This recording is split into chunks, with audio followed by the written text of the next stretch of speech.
Музыка Eterna Digital Platform представляет подкаст лаборатории современного зрителя.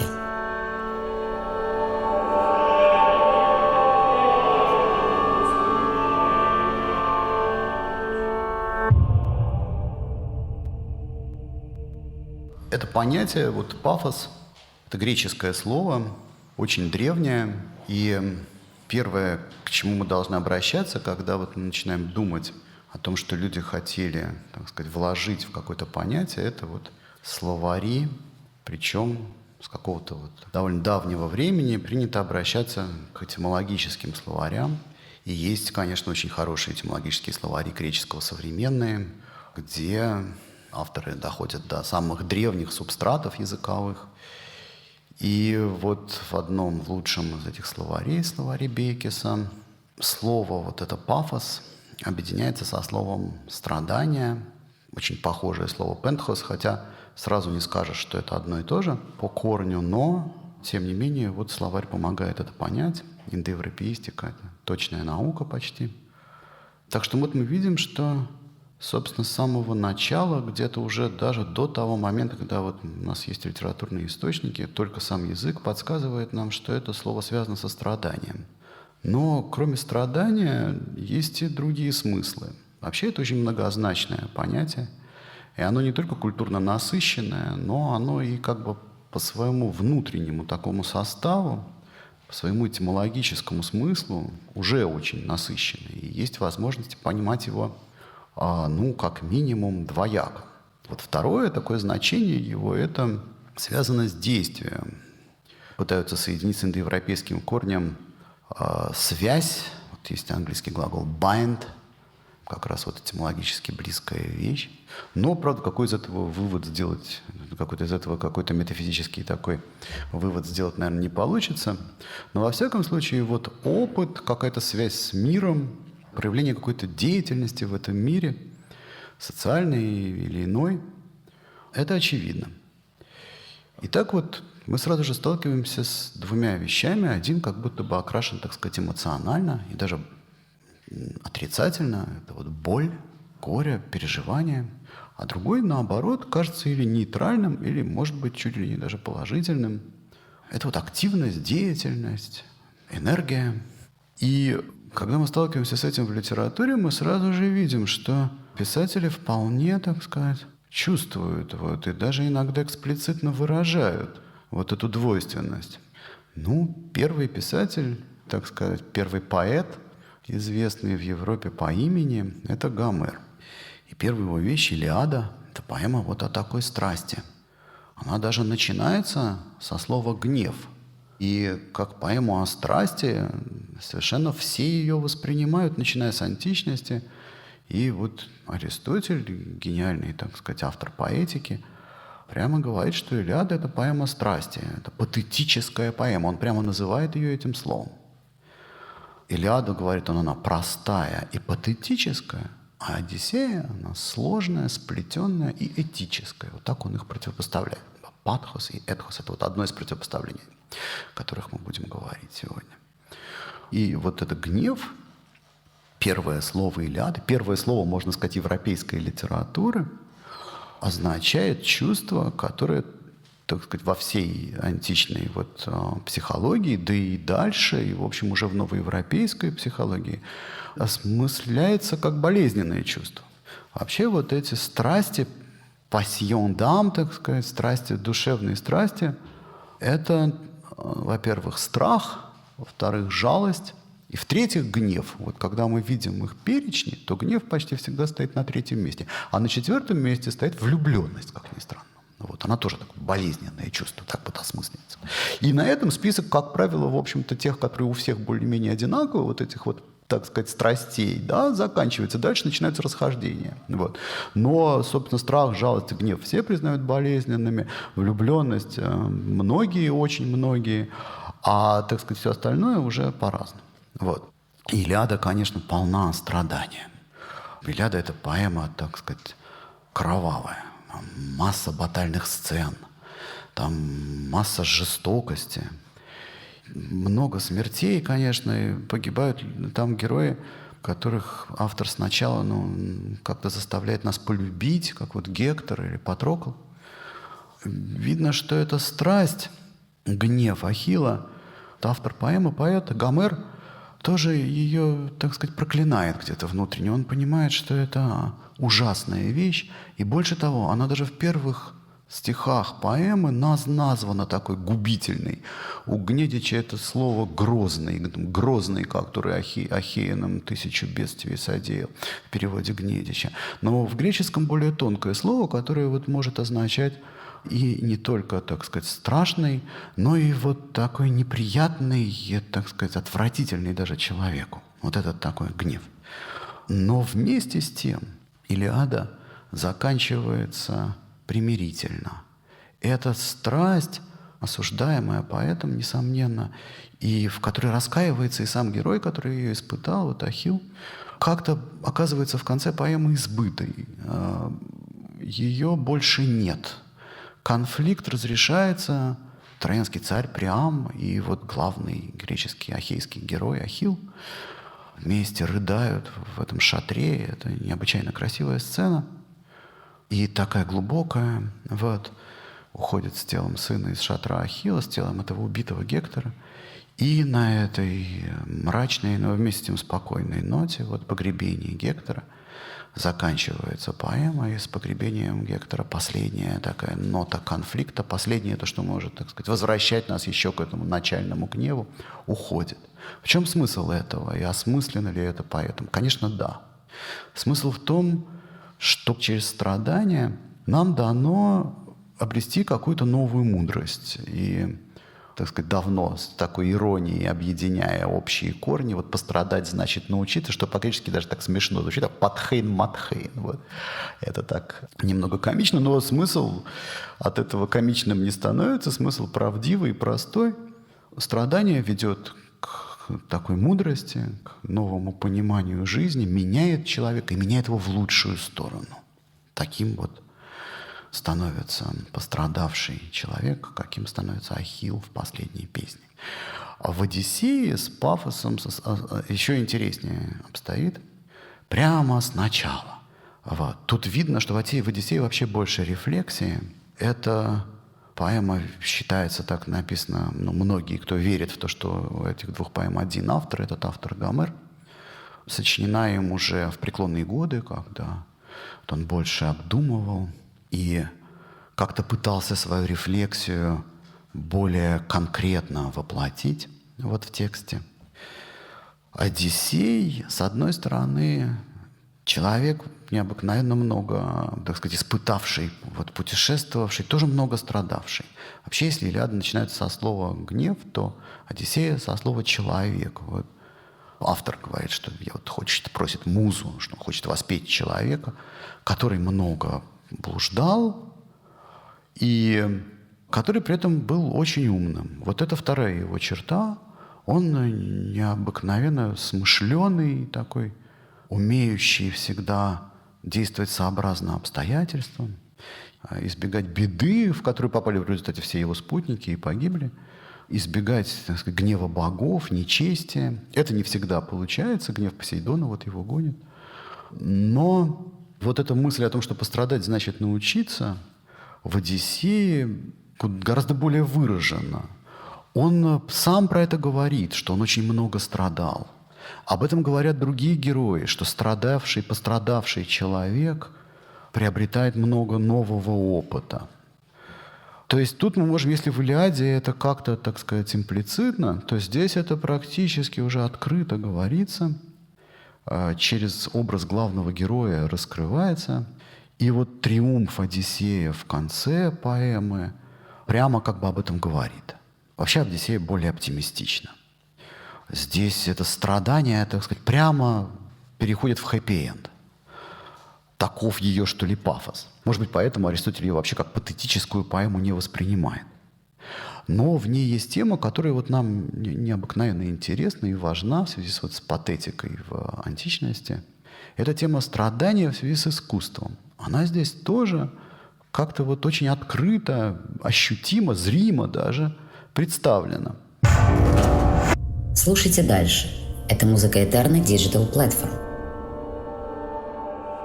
Одиссей слушает на перу у Алкиноя, как певец вот Алкиноя, царя Фиаков, рассказывает про Троянскую войну, аккомпанируя, так сказать, это такой рассказ песни, он аккомпанирует себе на фарминге. И в этом рассказе, конечно, фигурирует он сам, Одиссей. Это такой топос эпического жанра. Одиссей начинает плакать. Ему очень больно вспоминать обо всем об этом и думать вообще про то, сколько он прошел, и конца края этим странствием его нет. И в этот момент хозяин видит, что Одиссей плачет, и говорит певцу, чтобы он немедленно закончил песню, потому что вот гость расстроен. Но тут гость неожиданно вступается за певца и говорит, что ни в коем случае не запрещай ему, что ты, пусть поет дальше. Это страдание, которое я испытываю, оно прекрасно. Это не сказано прямо, но сказано прямо другое, что заставляет нас так это понимать. Он говорит, что этот певец, вот этот Демодок, который поет, слепой певец, поэтому и Гомера, видимо, так сказать, много кто представляет слепым, потому что у него слепой сказитель. Правда, другой зрячий, Фемий, в доме Одиссея. Сейчас скажу об этом тоже. Это интересно. Это совершенно параллельная сцена. Так вот, потому что он поет в дни мира. И вообще, потому что это его искусство, оно означает, что сейчас на земле вот мир. И что это все успокоилось, наконец. Да, что те страшные события, которые вот он описывает, да, и которые вызывают слезы на глазах вот у меня, говорит Одиссей, на самом-то деле когда-то были... Они исчерпаны, исчезли. И сейчас мы можем наслаждаться этим прекрасным пиром и вот искусством певца. Вот. Фемий, другой певец Одиссея, который в первой вообще песне выступает, как я сказал, в параллельной сцене, делает то же самое. Он вызывает слезы, правда, не на глаза Одиссея, там его нет, на глаза Пенелопы, его жены. Он поет про возвращение героев из-под Трои. Пенелопа выходит на такую балюстраду, там-то описано, в своем доме, слышит его и начинает плакать. И сама просит его немедленно закончить петь, потому что ее муж не вернулся, и ей про эти возвращения слушать очень больно. Но тут опять за певца опять вступается. Вступается сын Одиссея, Телемах, который говорит маме, что мама должна, вот, вообще говоря, заниматься своими делами. Он хочет изображать себя такого хозяина дома. Но вместе с тем говорит и о том, что певец не может петь по-другому, что он поет о тех событиях, которые случились недавно. Они интересны поэтому, да, и они еще не стали такой, так сказать, избитой темой. А то, что пострадали, так в этом виноват не певец, а в этом виноват порядок вещей. То есть, в сущности, Зевс, кто угодно, боги, судьба, но никак не тот, кто об этом рассказывает. И здесь мы прямо слышим авторский голос Гомера. Это уникальная в этом смысле сцена. Гомер таким образом сам как бы говорит, что нужно вытерпеть ту боль, которую вот доставляет искусство. Вот это, так сказать, пафос в смысле боли. Патетическое вот, в таком древнейшем смысле этого слова, оно болезненное, но оно необходимо. Мы, конечно, хотим спросить сразу, почему необходимо, и ответов можем много придумать. Но вот правильный такой гомеровский ответ, да, если мы стали рассматривать это, вот как-то смотреть на это глазами самого этого древнего сказителя, было бы, наверное, такое, потому что по-другому придется искусство вообще упразднить. Оно по-другому не живет и не работает. Ему это необходимо. Это, так сказать, боль, которую оно нам доставляет. И если мы хотим, так сказать, внимать художникам в слово и про музыку, это отдельный разговор, тогда ее еще в таком виде, так сказать, не было, в котором она возникла чуть позднее, то нам придется с этим это терпеть. Вот это самое древнее, то, что я сейчас представил вам так кратко, отношение, так сказать, к патетике в искусстве. Самый древний смысл ее, может быть. То, что вычитывается из гомеровских поэм. Дальше в Греции это развивается, возникают лирические жанры. Вообще говоря, лирика, если, так сказать, брать историю литературы в целом, вот как сейчас принято делать, пытаться в таком глобальном охвате это сделать, да, то, наверное, лирика такой же древний жанр, как и эпос. Но в Греции это не так. В Греции лирика началась позднее, чем эпос. Потому что лирические поэты уже берут гомеровский материал и обрабатывают его, как-то представляют. И вот здесь, в лирической поэзии, пафос приобретает новый смысл. Это уже не такие вот переживания, так сказать, обобщенные, связанные очень с сюжетом, с, так сказать, социальной жизнью человека. А это интимный, личный, такое, так сказать, прочувствованное поэтом и связанное, если с каким-то сюжетом, только с сюжетом его собственной жизни, с его биографией.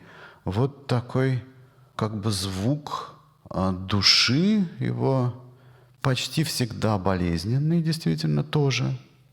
Он драматизируется, чувство это драматизируется. Сначала это что-то одно, потом биография как-то, так сказать, этого самого человека меняется, этого поэта, да. Чувство может переходить в другое, боль может обращаться, вот как у Сапфо часто бывает, в такое созерцание, очень грустная поэтесса. Или наоборот, болезненное переживание может давать новый стимул, так сказать, к деятельности, как у Архилоха. Это огромная, так сказать, масса текстов, фрагментарно дошедших греческие лирики. То, что вот присутствует в Греции, по-видимому, в целом вот на европейскую лирику оказало такое решающее влияние. Грекам обязательно нужно, вот этим греческим древним поэтам, чтобы другим стало интересно то, что испытываешь ты.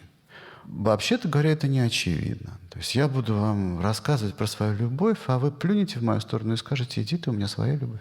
Можно, конечно, объяснять, почему вдруг в Греции стало это так интересно из-за особенностей греческой культуры, но то, что уж в Китае тоже есть любовная лирика, и в других разных поэзиях, так сказать, литературах, да, это совершенно ясно, да. Она даже есть в библейской литературе, да, там есть песни песней, да, это есть много где. Вот. Но вот то, что есть там, то, что я бы назвал типизацией этого пафоса, да, чтобы мы увидели, что это не только этот человек испытывает, но что мы сами что-то подобное могли, можем или, так сказать, сможем испытывать. Вот это остроумие, так сказать, греческих лириков. Я бы так сказал, что это что-то исключительное. Да? Причем это есть на всех уровнях. Даже вот в каких-то сочиненных поэтами-любителями надгробных стихотворных текстов, эпиграммах. Да?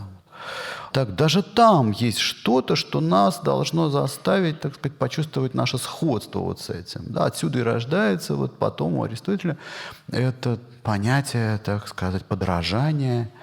Оно очень точное.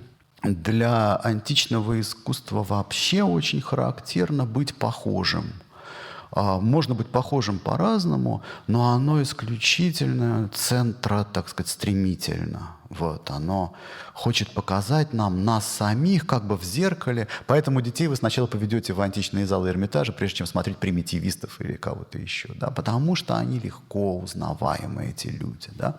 Хотя это, конечно, часто вот такая очень ошибочная, да, как бы иллюзорная доступность. Вот, античное искусство достаточно сложно и многогранно вот, в любых жанрах, чтобы думать, что можно вот так сходу его взять. И второй момент, кроме вот этого личностного элемента, такой стихии человеческой, твоей вот интимной души, это музыка. Вот тут как раз она появляется. Вы слушаете подкаст «Лаборатории современного зрителя». Дальше еще интереснее. Ну а тут вот мы вынуждены как-то пожимать плечами, разводить руками. Мы этой музыки услышать не можем. Это единственное из античных искусств, которое нам доступно, так сказать, если вообще доступно, только по описаниям, а не вот из непосредственного восприятия. Как пластика, живопись, например, вазопись, да, и, конечно, литература. Те интерпретации музыкальные, попытки расшифровать как бы нотную, в кавычках, запись греческих текстов музыкальных, да, они очень не похожи друг на друга, хотя интерпретируются одни и те же тексты. И я бы сказал, что не похожи и на то, что мы как-то хотим ждать от этой греческой музыки, которая, конечно, точно так же, как греческая пластика и греческая литература, должна быть, вообще античная, должна быть очень предметна, должна выражать какой-то очень конкретный образ. И вот эта конкретика, так сказать, да, связанная с эмоциональными переживаниями, она особенно чувствуется в следующем блоке, комплексе жанров, более поздним, который вот идет как-то, так сказать, на смену, что ли, лирики, или который начинает сопровождать, потому что до конца ничего не умирает, хотя большой эпос, в общем, умирает.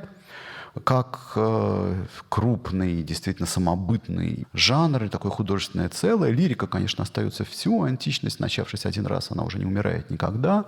Но вот тут к ним через еще какое-то время, да, все это примерно вот на протяжении там 2-3 столетий происходит, к ним присоединяется еще и драма.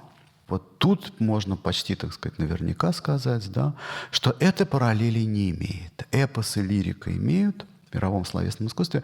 Драма — это исключительно античный феномен. Можно, конечно, там говорить о разных инсценировках, да, вот в разных культурах, но в том виде, в котором, так сказать, потом это развивается, вообще везде заимствуется другими культурами, объединяется там с какими-то местными элементами, вот, и начинает там расцветать, это только Греция. Вот здесь источник она. И самые прекрасные драматические произведения, вот, служившие как бы материалом для великих драматургов, вот, впоследствии европейских, новоевропейских и современных, возникли там. Здесь, конечно, еще больше. И вместе с тем опять иначе осмыслен пафос и патетика. Нужно напрячь это до предела. Это связано с условиями репрезентации, самой вот художественной репрезентации. Представим себе этот театр. Это театр под открытым небом, где нужно просидеть несколько часов.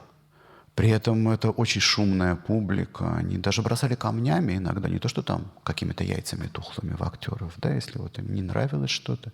Если им становилось скучно, они тут же начинали жевать что-то такое, разговаривать, мешая, значит, актерам. Есть много об этом свидетельств, когда даже не давали начать. Еврипид хотел вот в одной своей пьесе представить, как он обычно в прологах, что-то необыкновенно глубокое, философское, но все так орали, что этого было совсем не слышно, когда актеры уже вышли и начали выступать. И Сократ встал и стал орать, наоборот, на зрителей, говорит, что замолчите наконец, потому что я хочу услышать. А актерам говорит, повторите, пожалуйста, то, что вы там сказали. То есть это совершенно невозможное в современном театре положение. Вместе с тем вот это там могло происходить. Теперь представьте, что какой-нибудь Эсхил или Еврипид или Софокл вот, или другие знаменитости хотят своими образами, не знаю, Медеи, Федры, там больше чаще всего женские образы, да, но не только, и Гераклом, и Филактетом, да, вот их страданиями и переживаниями вовлечь, то есть как-то достичь вот эмоциональной вовлеченности вот такого зрителя. Что им нужно сделать? Им нужно как можно ярче, полнее, как бы и сюжетными средствами, и изобразительными, какими угодно средствами, так, заставить этого зрителя замолчать, затаить дыхание, слушать и проникнуться пафосом их произведений. Да. Поэтому Аристотель это первым заметил, опять-таки. Там все такое ужасное, понимаете? Сын, который убил собственного отца и женился на собственной матери. Это такая вообще как бы, да, ходовая вещь. Да, вот такое происходит все время. Вот, да, и вот такие удивительные, странные, причем между родственниками еще пожелательно, да, вот коллизии, да, выбирает трагедия, чтобы, так сказать, захватить зрителя. И дальше нужно это еще и представить, так что, потому что ведь зритель знает миф большей части.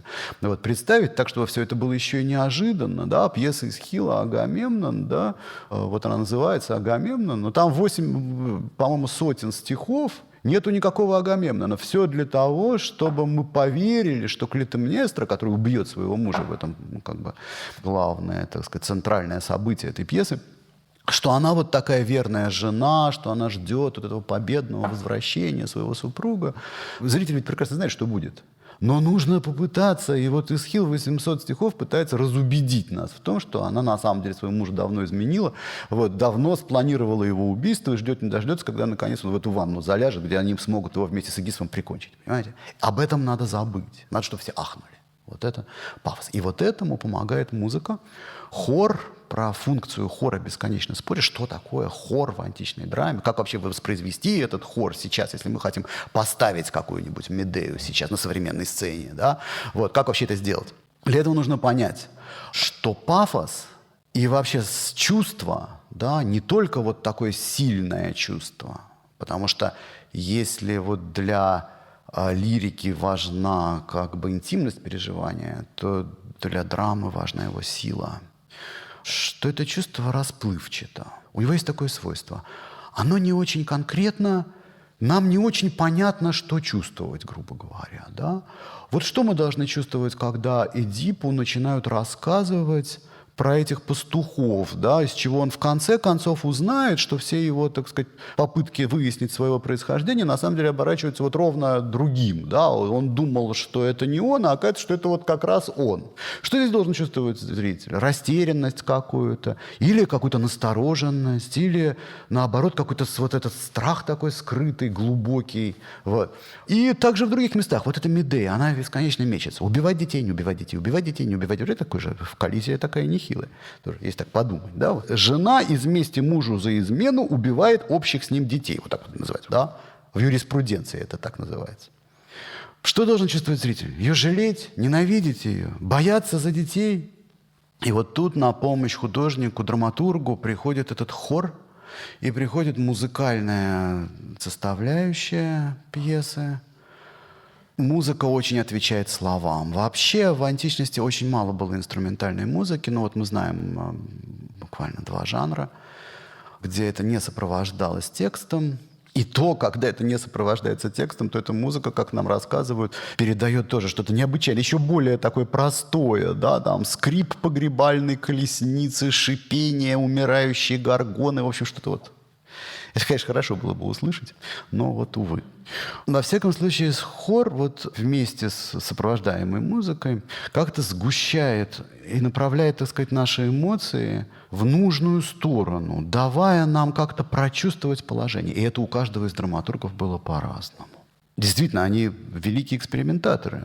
Учитывая то, что пьес ставилось очень много, то вообще довольно трудно было сказать новое слово. Уже через 50 лет этот жанр начинает, так сказать, сам себя уничтожать, потому что 30 электор — это уже невозможно. И каждый раз эта электра должна быть какой-то другой. Так что ясно, что, так сказать, разнообразие тут было очень большое. Мы имеем хорошо, если 1/10, может быть, 20 часть того, что было создано, вот то, что сохранилось сейчас. Слушайте дальше. Это музыка Eterna Digital Platform. Ну вот и когда уже, так сказать, видите, искусство, по сути, сложилось в основных своих жанрах, литература и музыка, да и изобразительное искусство, я это не затрагиваю, но пафос, конечно, есть и там, еще какой, и глубина, и, так сказать, попытка осмыслить и переосмыслить эти сюжеты. Одна Кассандра чего стоит? Бесконечно тиражируемая, очень разная, да, и тоже мы не понимаем, когда мы видим ее на вазах, что нам делать, жалеть ее, негодовать по поводу вот ее поступков или как-то, наоборот, торжествовать, что она сама виновата. И вообще это очень трудная тема. Так что во всех своих жанрах и видах, что ли, античное искусство сложилось, и вот оно начинает теоретически как-то обрабатываться, философы, писатели об искусстве появляются. В IV веке, да, то есть, скажем, когда начинает уже умирать вот, настоящая, так сказать, трагедия, и комедия, кстати, тоже, этих писателей уже довольно много становится. Ну и главный из них вот Аристотель, автор поэтики, известнейший. У него пафос просто одна из осевых тем. И не только в поэтике, в риторике тоже. Ну, относительно вот того, как он пишет про патетическое, этическое и патетическое и в трагедии, и в эпосе, я чуть-чуть уже сказал. Здесь очень хорошо видно, что разум при восприятии конфликтует вот со страстью. Он замечает эту оппозицию, что как-то нужно это примирить. С одной стороны, мы должны чувствовать, с другой стороны, как-то хочется, чтобы мы думали. И вот как художнику это сделать? Как чувствует сам творец? Потому что ведь ему нужно проникнуться этой страстью. У Аристотеля есть об этом любопытное рассуждение. Он должен прочувствовать эмоции персонажа. Если он сам не вот стал Медеей, то он не сделает хорошую Медею. Но, с другой стороны, он должен стать и зрителем. Он должен посмотреть на эту Медею со стороны, глазами аудитории. Потому что иначе эта Медея у него будет выходить справа, когда она должна выйти слева. И все будут смеяться над этой Медеей. Спрятав Полония за ковром, случайно вывел его из-за сцены слева. Тут есть такая шутка по поводу постановки «Гамлета». Постановщик не понял, так сказать, включился, что не понял, что у него распалось там все на сцене, что видеоряд исчез. И такие ошибки делали и античные драматурги. И вот об этом пишет Аристотель, что это загадка гениальности. Вот как ни странно. Он так и гений. Это объяснить это нельзя. Как может он одновременно вращающимися глазами и встающими дыбом волосами от страха и весь полный этим чувством, одновременно тонко, технически, хитро размещать этих героев и композиционно их логически выстраивать. Вот, и сюжеты, это все. Я не могу не вспомнить просто по пути. Это очень характерно для Чайковского.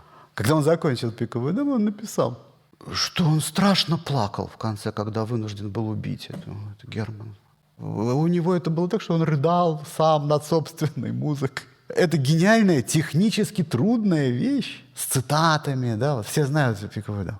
И вместе с тем она пропитана вот этой авторской, этим авторским пафосом, что ли.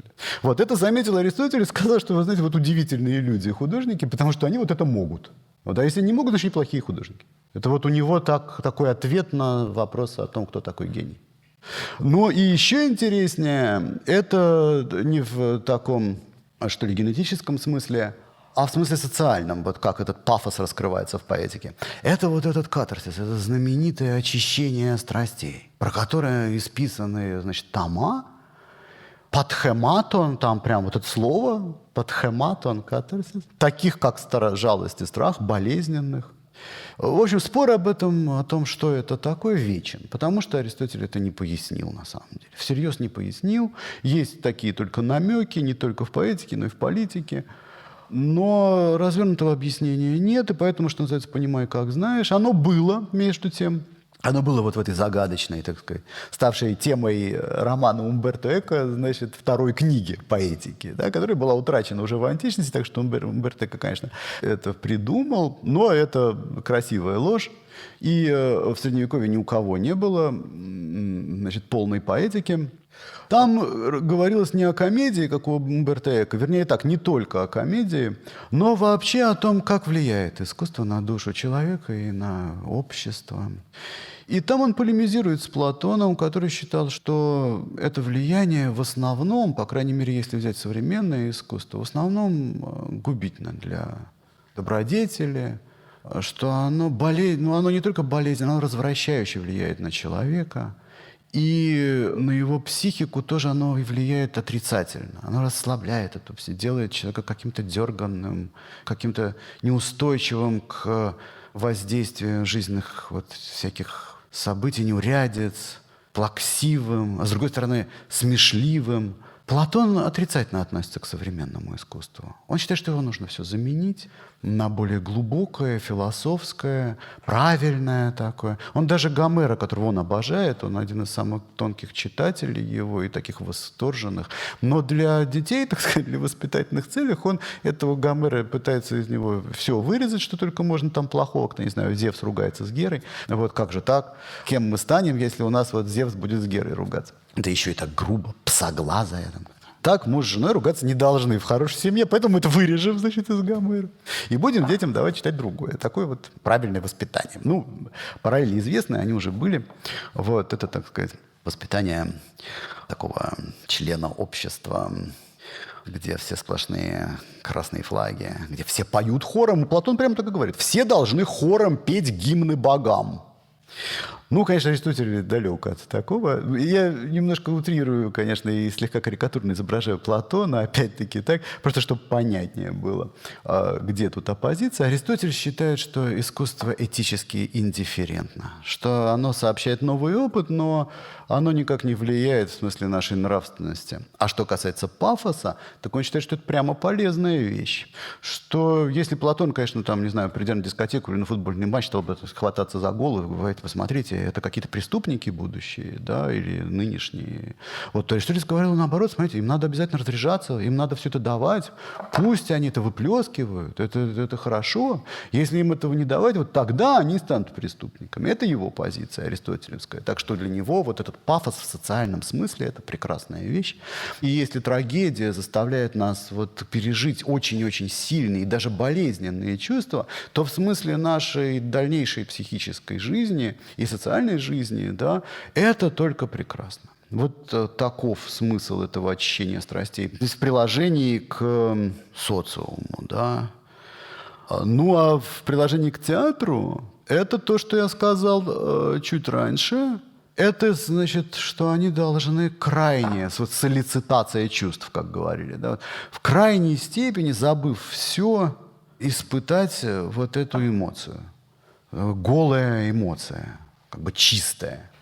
Это пытается сделать художник, театральный драматург, вернее, да, вот писатель для театра, постановщик в Греции, да, и это видит Аристотель. Слушайте дальше.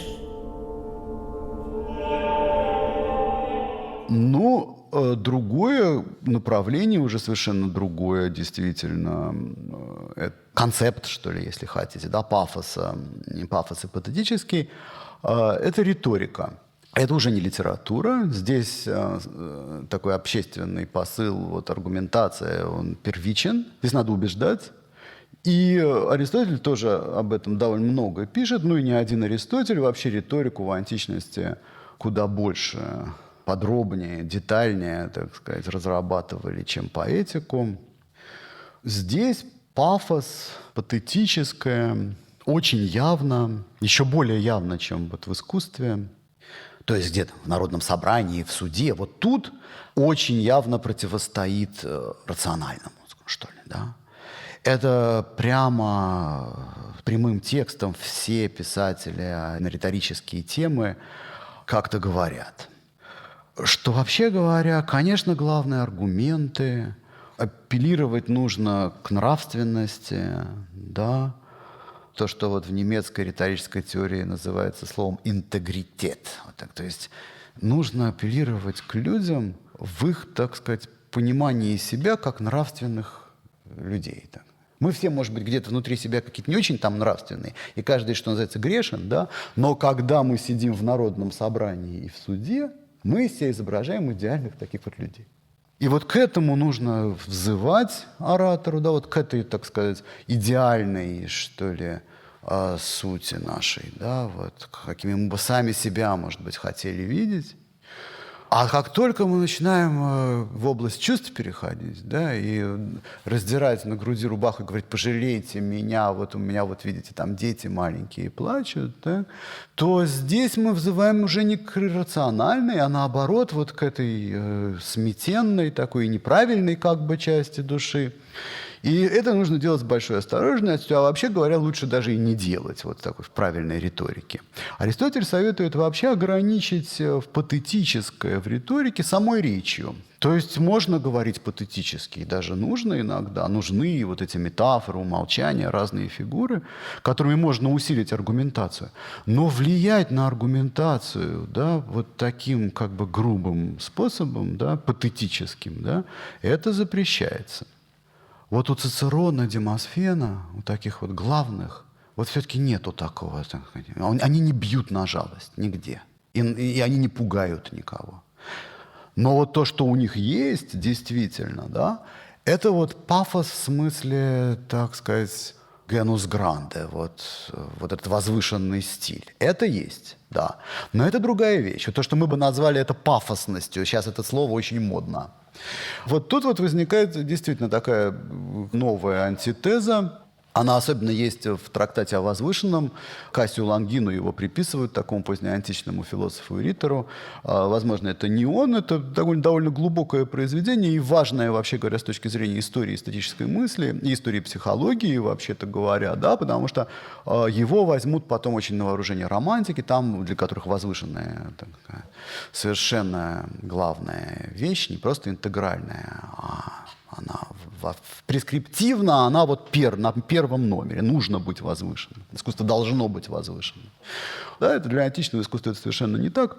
Но вот здесь в риторике это замечено. Есть возвышенное и есть патетическое. Это переплетается так вот в трактате о возвышенном, сейчас я говорю. А есть раздутое, и мы бы сказали, романтики, это слово романтика, мы бы сказали, пошлое. Так вот, как же быть, будучи патетическим и даже в речи патетическим, избегнуть, с одной стороны, вот такой чрезмерной чувствительности, то есть вот эта слезливость, да, или, так сказать, бить на эффект, Вот. И с другой стороны, как избегнуть вот этого возвышения чрезмерного, да? И опять-таки удивительным образом Лонгин, если это он, говорит, это загадка гения, это умеет гений. Как это сделать, сказать я не могу. Вот советов нет, но вот удивительным образом, по-настоящему великий вот мастер, я думаю, это как бы относится вообще ко всем видам искусства, умеет где-то найти, вот так сказать, эту сложную путь между вершиной и какой-то почвой. Это далеко не посередине, это как горная тропа, она вот так вот. Где-то нужно ближе к почве, а где-то, наоборот, взлететь. Как это сделать, это решает творческое сознание мастера. Да, но какие-то предостережения он при этом дает. Например, говорит, что вот патетика бывает плохой, и он тут, вот псевдолонгин, я имею в виду, употребляет несколько таких синонимов интересных. Об этом рассуждают много, и не до конца это понятно. Оказывается, патетика, мы бы, наверное, так не сказали, она холодная. А может, мы бы так сказали, что когда выходят на пафос, и это не настоящий пафос, а вот эта пафосность, от нее как бы веет холодом, сухостью, она школьная, у нее много там слов для этого. То есть ошибку он умеет определить, а вот дать совет, как сделать правильно, но это всегда труднее. Так что вот эта помпезность, аффектация, то, что у нас с понятием патетически, в плохом, так сказать, смысле сказано, да, связано с пафосной там, и так далее, да, это, видимо, действительно что-то такое, что сразу же возвращает как бы к школе, ходульные образы, это видно, критик явно может это сразу опознать. И вместе с тем, опять-таки, вот лишенное этого искреннего чувства, которое, видимо, только у опытного, как-то прожившего, даже если он очень молодой, способного прожить вот поэта или музыканта, может возникнуть вот в персонаже. Ну, поскольку мы тут оперируем такими большими историко-культурными пластами, то я сразу скажу немного о как бы переходном таком этапе, когда античность исчезает вот как культура, сменяется средневековьем, потом начинаются стадиально, так сказать, попытки вернуться к этому, и в конце концов в европейском, в итальянском возрождении и потом в североевропейском возрождении это возвращение к античности происходит, но уже, конечно, обогащенная античность предстает там новыми христианскими смыслами. Что происходит с вот этими понятиями пафос и патетика и с жизнью вот тех форм искусства, которые, так сказать, с ними связаны, с этими понятиями, в этот огромный исторический период. Это даже как бы трудно вот так в двух словах сказать, даже в томами не описать, да? Потому что это на самом деле довольно тонкая вещь. Она не так на поверхности, вот как античная, и, может быть, не так хорошо изучена. Но вот здесь входит этот важный элемент, без которого, по-видимому, даже и вернувшаяся к античности, вот к новой европейской культуре, и уж, конечно, романтики тоже, не могут уже больше этот пафос и патетику воспринимать. Это христианский смысл страдания. Пафос, так сказать, для писателей, начиная с Августина и отцов церкви, и заканчивая уже с схоластиками, поздней готикой, немыслимы без вот образа Христа, страдавшего на кресте. Ну, это такой емкий, огромный образ, и с ним такая масса смыслов связана, что я даже не хочу вот сейчас этого касаться, так сказать. Я просто хочу сказать, что кроме вот этого, да, кроме вот этой благодетельности страдания, да, которую они познавали через христианство, есть вот то, что я, может быть, чуть-чуть получше знаю, это вот эстетическое. А как вот все-таки тогда страдания и патетика должны вот искусством быть осмыслены? Вообще Средневековье мало интересуется эстетикой, но литературой, кстати, интересуется. Так ему больше интересна поэтика, чем прекрасное. Потому что прекрасное — это созданный Богом мир. И мир абсолютно прекрасен, потому что это творение Бога. И в этом мире вот любое, так сказать, действие, как страдание или как претерпевание, или любое действие, как некая такая активность, в конечном счете это следствие такой благожелательности, доброты, ты вот Божьего творения, любви в христианском смысле, как вот каритас, да, и, по сути дела, не имеет противоположности. Вот что для них очень трудно. Да? То есть если для античности ясно, что вот здесь есть прекрасное, здесь есть уродливое, здесь есть страсть и боль, а здесь есть разум и осмысление и мир такой души, то для них этого нет. Для них все мир и все все прекрасное. Уродливое — это зло, про которое даже и думать не нужно. Вот это падший демон. Вот. И этим вообще не нужно заниматься, и об этом не нужно рассуждать. Слушайте дальше. Это музыка Eterna Digital Platform. А вот дальше, конечно, становится интересно со времен Возрождения, когда они возвращаются к античному пафосу и патетике и пытаются, так сказать, приспособить это, начиная от рационалистов, к своему эстетическому восприятию. Здесь сразу же возникает такая бурная жизнь, что Средневековье на этом фоне даже предстает как абсолютный монолит. И все тонкости богословские, которые там с пафосом связаны, да, они абсолютно как бы из другого. Они внутри этого монолита. Но нет той вот эстетической проблематики, не в той эстетической плоскости вообще, в которой привыкли это видеть мы. Да? Нам нужно стать средневековыми людьми, чтобы до конца это понять действительно. Вот возникают эти первые сочинения об эстетике, где понятие возвышенное, прекрасное и вот это страстное, патетическое, с ними начинается заново какая-то игра. И поначалу это просто попытка вот вернуться действительно к тем смыслам, которые были в античности, и просто понять их, да, что они хотели. Спиноза, например, да, у него это одна из тем прямо. Нужна ли страсть? Нужно ли страдание? Что такое это возвышенное чувство и нужно ли вообще его испытывать? Как объяснить полезность страдания? Это вопросы этики Спинозы. Ну и потом вот больше всего, это самое часто цитируемое, еще через несколько десятилетий, даже почти через столетие, это вот Эдмунд Бёрк, вот его философское исследование относительно возникновения наших понятий о возвышенном и прекрасном, так названо, в духе XVIII века. Там причины пафоса, так сказать, разные, но все они в рассудке. Они еще больше иррационалисты, чем Аристотель. Это начинается уже в XVI веке, и особенно вот потом, особенно в XVIII веке, так сказать, видно. Хотя в XVIII веке, конечно, уже и цивилизаторская роль чувства, так сказать, тоже всем очевидна. Итак, пафос – это то, что помогает нам лучше осознать мир. Он полезен в этом смысле. На душу он влияет тоже положительно, и на самом-то деле даже и не сильно ее расслабляет, потому что мы, и так там немного смешно, потому что мы на самом деле понимаем, что другим бывает еще хуже, что мы в это никогда не впадем, потому что мы умом осознали, что так невозможно. Поэтому неостоицизм вот очень становится популярен, да, и как бы со стороны смотрим на все эти переживания. Мы вне их, мы их как бы осознаем, но при этом, так сказать, остаемся, в общем-то, холодными. Но есть одно исключение. Это вот то, что у Берка delightful horror.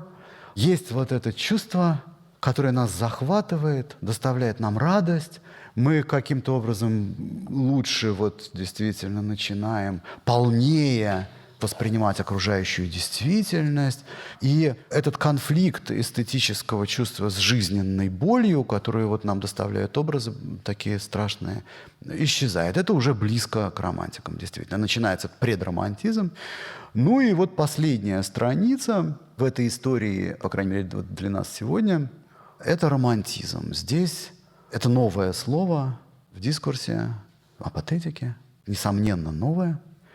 И, может быть, даже вот так думают некоторые писатели об искусстве, что оно и последнее. Хотя модернисты, может, с этим поспорят. Античность, конечно, заимствуется. Вообще рецепция античности романтиками, ну, она привела к тому пониманию античности, которое есть сейчас у нас. Это уж совершенно точно. Но рядом с этим, и, может быть, даже благодаря тому, что рядом с этим вот возникает другое, и античность сама становится иной, какой-то более объективный взгляд на нее возникает. Возникает действительно свое. Вообще, что такое романтизм, это многие, так сказать, скажут, вот, что это трудно понять. Слово это вроде как всем понятно, но если мы начнем как-то определять это, ясно, что понятно оно нам скорее интуитивно, чем вот как-то глубоко, да, что мы понимаем, ну да, для них важны вот эти оппозиции, контрасты, там, день, ночь. Им нельзя бытовое чувство показывать. Им это чувство должно быть обязательно какое-то исключительное. Они предстают как какими-то девиантными людьми, все эти великие, девиантными в смысле своей психологии, что нормальное — это не тема для искусства. Почему не тема для искусства? Между тем, это, в общем, такое очень однобокое восприятие вот этих романтиков.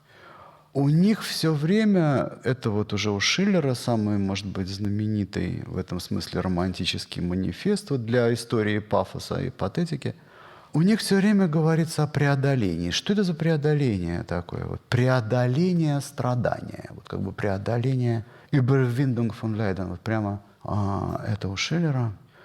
Как это делать? Почему это нужно? Мы понимаем, что страдание для искусства интегрально. Что это чувство, так сказать, если оно естественно, или если даже оно противоестественно, как вот романтики хотят, да, будет обязательно жить в искусстве. Как бы мы ни хотели сделать искусство плоским и так далее, или реалистичным, да, все равно оно будет стремиться выбиться из этого и сделать что-то так, по-настоящему сильное и болезненное.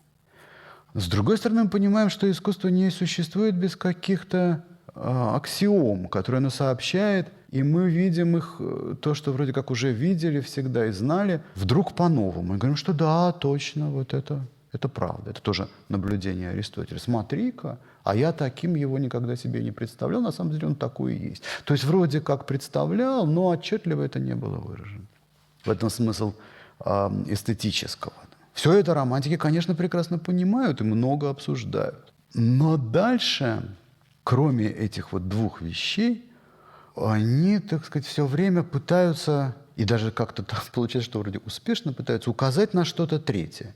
Как нам преодолеть эту оппозицию более, так сказать, более вот болезненного страдания и прекрасного? Они же не просто вот так уравновешивают одно другое. Да? Вот как это действительно... Вот, у Лукреция вот есть такой образ, что ребенок, когда пьет чашку с лекарством, ему там сладеньким намажут, чтобы вот им... И вот это и искусство. Потому что если мы вдумаемся, о каких страшных вещах может сообщать нам искусство действительно, ну как-то у нас так это проходит. Вот. И нам хорошо. Вот это. Конечно, нет, это не так просто снимается. То есть это снятие, так сказать, о котором они постоянно говорят, или преодоление, вот, да, оно не механическое. Дальше вот появляется важное понятие, и, по-моему, в этом как бы все и дело. То, что Шишель называет это «гросса идея». Вот так. У него это, правда, такая «гросса идея». Вот. Это происходит в осознании свободы. Вот это, по-видимому, то действительно новое, что вносит романтизм в историю патетики. Когда мы смотрим или слушаем, или как-то внемлем умом, как угодно, тому, что говорит художник, мы понимаем, что здесь дух, это вот романтическое понятие, выбивается куда-то туда, где для него нет никаких ограничений. Он выходит вот в какое-то свободное такое поле, где он свободен представлять себе все, что нужно, свободен, так сказать, жить любой эмоциональной жизнью, какая ему больше нравится, да. То есть он перестает существовать вот в этом ограниченном, так сказать, пространстве, а уходит куда-то в такое пространство, где он по-настоящему живет. И разные романтики вот эту мысль по-разному выражают.